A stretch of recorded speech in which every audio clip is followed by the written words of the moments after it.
Hello friends, आज हम लोग बात करेंगे एमए एमएससी के होम साइंस के 4th सेमेस्टर के पेपर 3 के बारे में। चलिए आइए देखते हैं। हमारा जो पहला क्वेश्चन है यहाँ से है कि वैज्ञानिक लेखन में निम्नलिखित में से कौन सा गुण होना चाहिए। तो देखिए आपका आंसर हो जाएगा प्रामाणिकता, परिशुद्धता, वैज्ञानिक पद्धति का प्रयोग, उपयोग सभी। अगला क्वेश्चन है कि वैज्ञानिक लेखन का उद्देश्य क्या होता है, ज्ञान का आलेख प्रस्तुत करना। फिर अगला क्वेश्चन है कि निम्न में से कौन सा वैज्ञानिक लेखन का प्रकार नहीं है। तो इसका जो राइट आंसर हो जाएगा इनमें से कोई नहीं, क्योंकि ये जो तीनों जो ऑप्शन दिए गए हैं ये आपके तीनों आपके होंगे। फिर अगला क्वेश्चन है कि शोध रिपोर्ट का अंतिम पृष्ठ है क्या, कौन सा है, परिशिष्ट है। फिर अगला क्वेश्चन क्या है कि ग्रंथ सूची का अर्थ क्या होता है, संदर्भित पुस्तकों की सूची। अगला क्वेश्चन है कि अनुसंधान शब्द से आप क्या समझते हैं। तो अनुसंधान का जो अर्थ होता है कि किसी लक्ष्य का अनुसरण करना। फिर अगला क्वेश्चन है कि अनुसंधान को आगे बढ़ाने के लिए निम्न में से पहले किसकी आवश्यकता होती है। तो इसका जो राइट आंसर हो जाएगा कि एक शोध डिजाइन तैयार करना। फिर अगला क्वेश्चन है कि सहकर्मी समीक्षा को संक्षेप में इस प्रकार प्रस्तुत किया जा सकता है। इसका आंसर हो जाएगा कि एक प्रक्रिया जिसके द्वारा किसी भी वैज्ञानिक के मित्र उससे सलाह दें। फिर अगला क्वेश्चन है कि अक्सर किसी लेख को पढ़ना शुरू करने के लिए सबसे अच्छी जगहों में से एक क्या होता है। इसका आंसर हो जाएगा कि लेख के मध्य में किसी यादृच्छिक स्थान पर। फिर अगला क्वेश्चन है कि किसी पेपर में सामग्री एवं विधि अनुभव को शामिल करने का उद्देश्य क्या होता है। जिसका आंसर हो जाएगा अन्य वैज्ञानिकों को अपने निष्कर्षों को पुनरुत्पादित करने को की अनुमति देना। फिर अगला क्वेश्चन है कि वैज्ञानिक शोध पत्र में संदर्भ अनुभाग का मुख्य उद्देश्य क्या होता है। जिसका आंसर हो जाएगा शोध पत्र से संबंधित ज्ञान एवं अवधारणाओं की सूची देना। फिर अगला क्वेश्चन है कि किसी विशेष विषय क्षेत्र में प्रकाशित जानकारी पर चर्चा की जाती है। पत्रिकाओं की अनुसंधान प्रस्ताव की साहित्य समीक्षा की उपयुक्त सभी। फिर अगला क्वेश्चन है कि निम्नलिखित में से कौन सा तत्व साहित्य समीक्षा का नहीं है। इसका आंसर हो जाएगा शीर्षक। अगला क्वेश्चन है कि रूपरेखा दृष्टिकोण का प्रयोग अनुसंधान के किस भाग में किया जाता है। इसका आंसर हो जाएगा आपका तीनों। फिर अगला क्वेश्चन हमारा है कि प्रकाशित सामग्री को विभिन्न सर्च इंजन से खोजता है और उसका मूल्यांकन करना क्या कहलाता है, साहित्य समीक्षा और साहित्य खोज। इसका जो हो जाएगा राइट आंसर हो जाएगा चौथा, ए और दो दोनों। फिर अगला क्वेश्चन है कि इनमें से कौन सा शोध पद्धति का हिस्सा नहीं है, कौन सा नहीं है, प्रकाशन। फिर अगला जो क्वेश्चन है कि प्रश्नावली द्वारा प्राप्त आंकड़े क्या कहलाते हैं, प्राथमिक आंकड़े। फिर अगला क्वेश्चन है कि हमारे शोध का पहला चरण क्या होता है, शोध समस्या। फिर अगला क्वेश्चन आप लोग का यहाँ पर है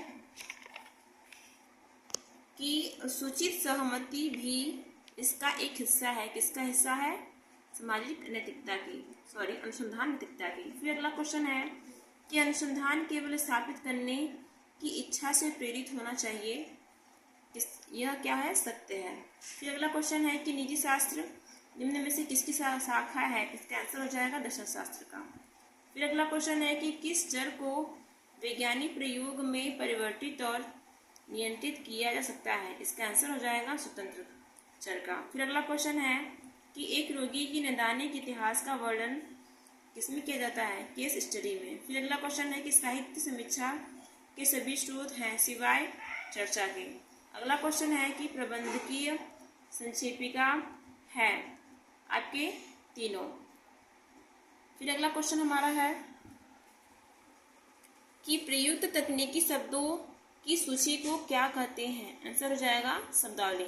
अगला क्वेश्चन है कि निम्न में से कौन शोध लेखन में आने वाली बाधा नहीं है, कौन से नहीं है, आप लोग का सरल शब्दों का प्रयोग करना। फिर अगला क्वेश्चन हो जाएगा कि सारांश में निम्नलिखित को शामिल नहीं किया जाता है। किसको नहीं शामिल किया जाता है, शोध प्रश्न को। फिर अगला क्वेश्चन है कि संप्रत्यय के सभी शोध हैं सिवाय परंपरा के। फिर अगला क्वेश्चन है कि संप्रत्ययीकरण का मुख्य उपयोग होता है ए और बी दोनों, यानी कि अनुसंधान समस्या को स्पष्ट करना और कल्पनाओं का निर्माण करना। फिर अगला क्वेश्चन है कि निम्नलिखित में से कौन सा सारणी का प्रकार नहीं है, कौन सा नहीं है, बंद एवं खुली सारणी। अगला क्वेश्चन है कि संचयी आवृत्ति तालिका में संचयी शब्द का अर्थ क्या होता है, जोड़ होता है। क्वेश्चन है कि सामान्य आवृत्ति तालिका निम्नलिखित प्रकार की होती है, कौन से प्रकार की होती है, इसका जो आंसर हो जाएगा खंडित व अखंडित श्रेणी तालिका की। अगला क्वेश्चन है कि तालिका बनाने का उद्देश्य क्या होता है, तो तथ्यों को बोधगम्य बनाना, तथ्यों को तुलनात्मक अध्ययन के योग्य बनाना, समय तथा स्थान की बचत करना, उपयुक्त सभी।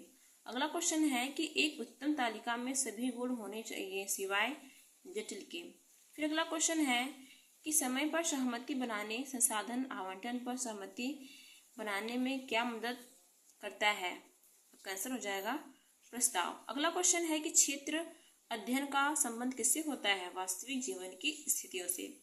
अगला क्वेश्चन है अनुसंधान का आंकड़ा है, क्या है, ए और बी दोनों, यानी कि केवल गुणात्मक और केवल मात्रात्मक। अगला क्वेश्चन है कि आय किस प्रकार का आंकड़ा होता है, तो साधारण आंकड़ा होता है। सामग्री विश्लेषण निम्नलिखित में से किस विधि का उपयोग करता है, वर्गीकरण का, गिनती का, रिकॉर्डिंग का, या फिर उपयुक्त सभी का। तो इसका जो राइट आंसर हो जाएगा उपयुक्त सभी। अगला क्वेश्चन है कि सारांश में शामिल होती हैं संदर्भों की एक सूची। अगला क्वेश्चन है कि सारांश है, सारांश एक शोध रिपोर्ट के सभी महत्वपूर्ण भागों का सारांश होता है। अगला क्वेश्चन है कि आमतौर पर एक शोध रिपोर्ट में पाठक के लिए परिकल्पनाएं कहाँ उचित होती है, इसका आंसर हो जाएगा परिचर्या में। फिर अगला क्वेश्चन है कि एक शोध रिपोर्ट में शामिल तालिका या फिर आरेख की महत्वपूर्ण विशेषता क्या होती है, यह समझने में आसान और उपयोगी होता है। अगला क्वेश्चन है कि एक शोध रिपोर्ट के लिए आदर्श मॉडल क्या होता है, निबंध प्रारूप।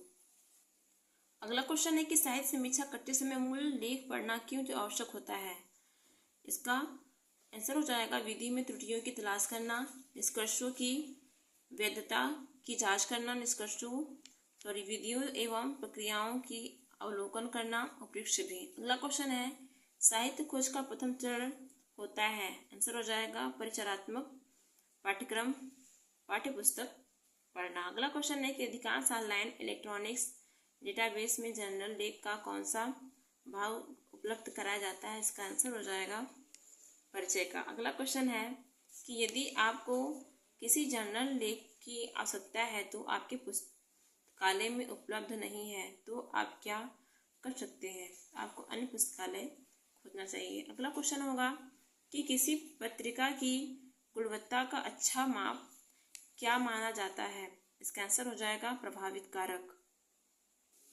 अगला क्वेश्चन है कि नैतिक आचरण के लिए कौन उत्तरदायी होता है, इसका आंसर हो जाएगा समुदाय। अगला क्वेश्चन है कि किसी जनसंख्या से नमूना निकालने की प्रक्रिया क्या कहलाती है, सैंपलिंग।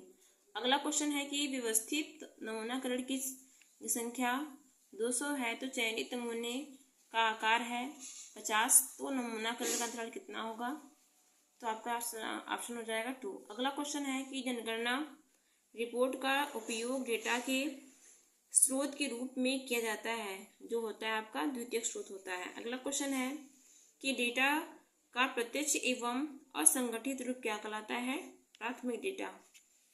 फिर अगला क्वेश्चन है कि जनसंख्या जनगणना किसके माध्यम से की जाती है, नमूना सर्वेक्षण से।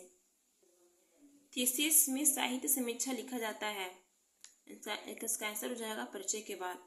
अगला क्वेश्चन है SPSS सॉफ्टवेयर निम्नलिखित में से किसका पता लगाती है, इसका आंसर हो जाएगा साहित्यिक चोरी का। फिर अगला क्वेश्चन है कि शोध आमतौर पर समाप्त होता है कुछ के साथ, इसका आंसर हो जाएगा ए और बी दोनों, यानी कि सिफारिश और निष्कर्ष। अगला क्वेश्चन है कि JRF का फुल फॉर्म क्या होता है, तो जो JRF का फुल फॉर्म जो होता है जूनियर रिसर्च फेलोशिप। अगला क्वेश्चन है कि UGC का मतलब क्या होता है, तो यूनिवर्सिटी ग्रांट कम्युनिकेशन। अगला क्वेश्चन है कि किसी एक विषय पर ग्रंथ कहलाता है, आंसर हो जाएगा मोनोग्राफ। अगला क्वेश्चन है कि किस तालिका के पंक्ति शीर्षक को कहा जाता है, कॉलम को। अगला क्वेश्चन है कि किसी शोध कार्य का लिखित रूप प्रारूप कहलाता है, मोनोग्राफ। अगला क्वेश्चन है कि एक थीसिस कहलाता है एक तथ्य। थीसिस को इस नाम से भी जाना जाता है, किस नाम से? शोध निबंध के नाम से। अगला क्वेश्चन है कि व्याख्या होना चाहिए व्यक्तिपरक। अगला क्वेश्चन है कि शोध प्रतिवेदन लेखन में निम्न सावधानी रखनी चाहिए। कठिन शब्दों के प्रयोग ना हो, व्यापक संबंधी त्रुटि ना हो, दृष्टता से बचाव, प्रयोग छवि। फिर अगला क्वेश्चन है कि एक लेख हो सकते हैं संबोधन, वक्तव्य लेखन, जागरूकता अभियान, उपयोग छवि। अगला क्वेश्चन है कि किसी लेख के शीर्षक की आवश्यकता कब होती है? केवल तभी जब विषय की मांग हो। अगला क्वेश्चन है कि एक गुणात्मक शोध प्रस्ताव में नहीं होता है, क्या नहीं होता है? परिचालन परिभाषा। अगला क्वेश्चन है कि रिपोर्ट है, रिपोर्ट क्या है? एक सूचनात्मक कार्य है। अगला क्वेश्चन है कि रिपोर्ट हमेशा किस में लिखा जाता है? हमेशा अनुक्रमित तरीके से। अगला क्वेश्चन है कि बिब्लियोग्राफी किस भाषा शब्द है? ग्रीक भाषा का। इसका लास्ट क्वेश्चन है कि थीसिस में आंकड़ों और तालिकाएं शामिल होती हैं परिशिष्ट में। आई होप आपको वीडियो अच्छी लगी होगी और अगर आप चैनल पर नए हैं तो प्लीज़ चैनल को लाइक और सब्सक्राइब करना मत भूलिएगा। Thank you.